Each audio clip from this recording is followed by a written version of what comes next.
Gracias por mantenerse en nuestra sintonía. Es momento para nuestro espacio Opiniones. Hoy tendremos las opiniones de Guillermo Serrano, director para América Latina de Reforma TV. Especialista en medios de comunicación, productor de programas de radio y televisión que se transmiten en varias emisoras de nuestro territorio nacional y toda Latinoamérica. Una experiencia importante en medios de comunicación y alrededor de eso vamos a reflexionar hoy. Se ha dicho mucho sobre la posibilidad o la responsabilidad que tienen los medios de comunicación sobre el tema violencia, y eso es un poco lo que vamos a conversar con nuestro invitado. Les recordamos que también está abierta la posibilidad de opinar y comentar a través del Facebook. Si usted tiene oportunidad de hacerlo, súmese y en algún momento más adelante tomaremos sus opiniones y comentarios o sus preguntas para trasladárselas también a nuestro invitado. Así que vaya a nuestra fanpage Opiniones TV8 y recibimos sus comentarios. Esto lo hemos venido implementando ya durante esta semana y queremos abrir todavía más la participación ciudadana a estas temáticas. Guillermo, gracias por acompañarnos. Bienvenido. Gracias, Rafael, por la oportunidad de estar acá. Olvidé decir que viene desde Chile. Soy chileno, pero ya radicado por varios años en Estados Unidos, la sede de nuestro ministerio. Cuénteme un poco del concepto de hablar en los medios de comunicación o de usar los medios de comunicación de una manera que pueda generar un ambiente diferente para los seres humanos. Estamos viviendo una época de crisis en todos los aspectos, ¿no? En términos de la moralidad personal y familiar, pero también en términos de la manipulación que se está utilizando en términos de propaganda y cómo se posicionan los medios frente a las noticias de un país, por ejemplo. Y yo siempre le atribuyo dos responsabilidades a los medios de comunicación. Por una parte el que informa y por otra el que recibe. Y pienso yo que al estar en El Salvador y enterarme un poco de la realidad nacional y leer los periódicos y ver los programas, entre paréntesis el suyo, aquí amanece muy temprano. Entonces uno está obligado a mirar desde la mañana porque aclarece muy temprano. Y entonces me daba cuenta de lo cargado que están a veces los medios de comunicación, las noticias, porque la realidad así lo demanda. Pero en un sentido, para la sanidad mental del periodista mismo, de los que trabajan redactando las noticias, los que están en la cámara, los que están haciendo lo que es el mundo de las comunicaciones, yo pienso que necesitan también algunos breaks, algunos espacios de relajación, de decir, bueno, esto está tenso, pero vamos a aproximarnos desde otra perspectiva. Pero el que recibe las noticias a veces se queda con la carga de tensión emocional. Así que yo creo que hay una responsabilidad de las dos partes, un filtro a cómo se reciben las noticias. No toda la noticia es imparcial. Yo cuando estudié comunicaciones se nos hizo creer que los medios de comunicación y los periodistas eran imparciales. Después que yo comencé a hacer trabajo ya de periodismo, de entrevistar gente y cosas, me di cuenta de que no, que uno tiene una intención cuando uno está entrevistando a alguien y quiere que esa intención a veces salga a flote, ¿no? Un país como este tiene muchos medios de comunicación, digamos en su territorio tan pequeño, pero tiene una carga enorme de medios de comunicación. Eso uno puede celebrarlo desde la perspectiva de la libertad de expresión y de la posibilidad para esa población de expresarse y de recibir información, pero ¿cuál análisis hace sobre eso? Yo creo que mientras más medios de comunicación haya, es mejor para la salud mental del país. Eso es parte de la democracia. Es decir, la oportunidad que yo tengo de escoger dónde quiero mirar las noticias y cómo las quiero mirar. Y la cosa se va a multiplicar más ahora con toda la posibilidad de transmisiones digitales. Yo creo que el control último del filtro de las noticias lo tiene el que mira o el que oye, porque eso es lo que me pasa a mí. Yo he sufrido todas las transiciones en los medios de comunicación. Desde la no televisión, donde yo me crié, escuchando radionovela y todas esas cosas, que cuando uno habla de estas cosas la juventud no tiene idea de lo que uno está hablando. Luego comienza la televisión en blanco y negro, que la veíamos muy difusa en el pueblo donde yo vivía, se veía con mucha lluvia, que cuando lográbamos captar una imagen era un carnaval, porque estábamos muy lejos de la estación que transmitía.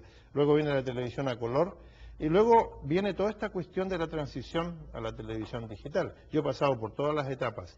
Pero yo como televidente y como espectador me beneficio porque tengo la posibilidad de control remoto, puedo cambiar y eso es una cosa de doble filo. Yo que hago un programa me gustaría que la gente se quedara siempre conmigo, pero eso no es posible y es por eso que como el centro de atención de las personas es tan corto, uno tiene que en cada segmento tratar de captar la atención, pero también tiene que terminar el segmento con alguna nota de optimismo, tiene que entender que esta situación que vivimos en El Salvador, con tantos medios de comunicación informando de tantas cosas, sin embargo, también amerita destacar aquellos valores que son positivos en una comunidad, es decir, siempre hay alguna cosa que uno puede destacar como algo bueno. Estuve este fin de semana ahí en Santa Tecla, en ese paseo que hay en ese bulevar, paseando con muchos salvadoreños. El Paseo del Carmen. Sí, y lo pasamos muy bien con mi esposa, un instante muy bueno, algo que merece destacarse, y sin embargo no había medios de comunicación. Ahí yo esperaba ver, ¿no?, las torres de transmisión y destacar algo muy positivo, algo que es bueno para la población y que debería destacarse en cada ámbito. Pero claro, la gente está esperando la otra, la noticia a lo mejor sensacional. Yo pienso que es bueno para un país como este tener muchos medios de comunicación y es bueno para el telespectador y el oyente que pueda seleccionar. Es posible que este programa, al que usted me ha invitado tan gentilmente, no sé si voy a ayudar a su sintonía o a que la cosa se desplome, ¿no?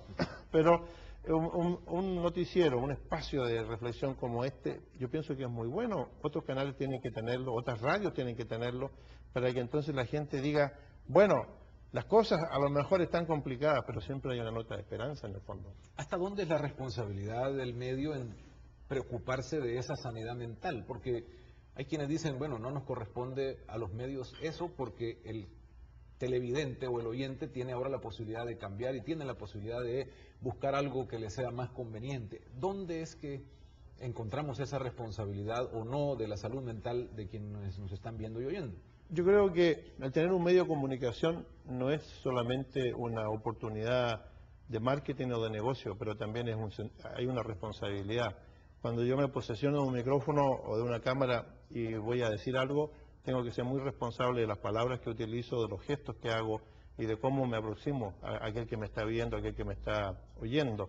Es decir, el estar en medios de comunicación demanda también un sentido de ubicación con respecto a la persona a la que yo me estoy dirigiendo. Hay un principio que usted lo conoce como comunicador y que cuando uno está hablando en un medio de comunicación no puede pensar en la masa, tiene que pensar en un oyente, en una persona que en ese momento nos está viendo, que nos está asistiendo y nos está favoreciendo con su sintonía. Yo tengo debo tener una actitud de respeto hacia esa persona, en el lenguaje que utilizo y en la manera como me comunico con ella en las noticias del día. Y yo creo que hay un sentido de responsabilidad. La tenemos que asumir como periodistas, como comunicadores, en el sentido de que la audiencia no nos pertenece, la audiencia es soberana, pero nosotros al aproximarnos a ella tenemos que hacerlo también con el respeto que la audiencia merece. Es por eso que cuidamos las palabras, ¿no? Yo podría hoy día utilizar todos los conceptos teóricos de la comunicación en las que yo me formé, cuestiones que me llevaron a veces a transpirar mucho para poder absorber todo lo que eso significaba. Pero en el momento determinado en que yo me comunico con alguien no puedo comenzar a utilizar solamente términos estadísticos y términos a lo mejor teóricos de la comunicación que no significan mucho para la persona. Tengo que aproximarme en el lenguaje de ellos. Y también mostrar algún tipo de simpatía y no solamente eso, empatía, llegar al nivel donde la persona está. O sea, yo pienso que hoy día estamos en un tiempo en que demanda un sentido de responsabilidad de los directores, de los editores, de los reporteros, de aquel que también se presenta con la mejor actitud ante la cámara. ¿Podemos resolver desde aquí un tema tan complejo para un país como este, que es el tema de la violencia? Desde los medios tomarse esa responsabilidad. Yo creo que no resolverlo desde el punto de vista de que la cosa va a cesar, porque eso sería utópico. Y quiero recordarle a usted y también a los oyentes y televidentes que el problema de la violencia no es una cuestión exclusiva de El Salvador. Cuando celebramos los 500 años del aniversario de la conmemoración de la llegada de los españoles a América, hubo mucho conflicto en nuestra América Latina. Algunos querían celebrar los 500 años de la llegada de Colón y otros no, porque llegó el europeo, el invasor, a acorralar las culturas. Y algunos dijeron incluso los españoles nos trajeron las plagas, las enfermedades, la violencia.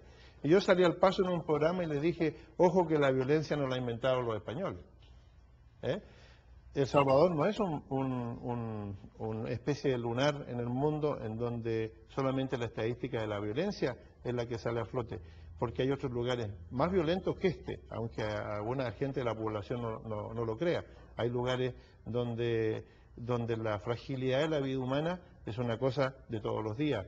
Entonces, el problema de El Salvador yo creo que es un problema serio y un medio de comunicación no puede pretender resolverlo. Una expresión cristiana, una iglesia, una denominación, tampoco tiene el poder como para decir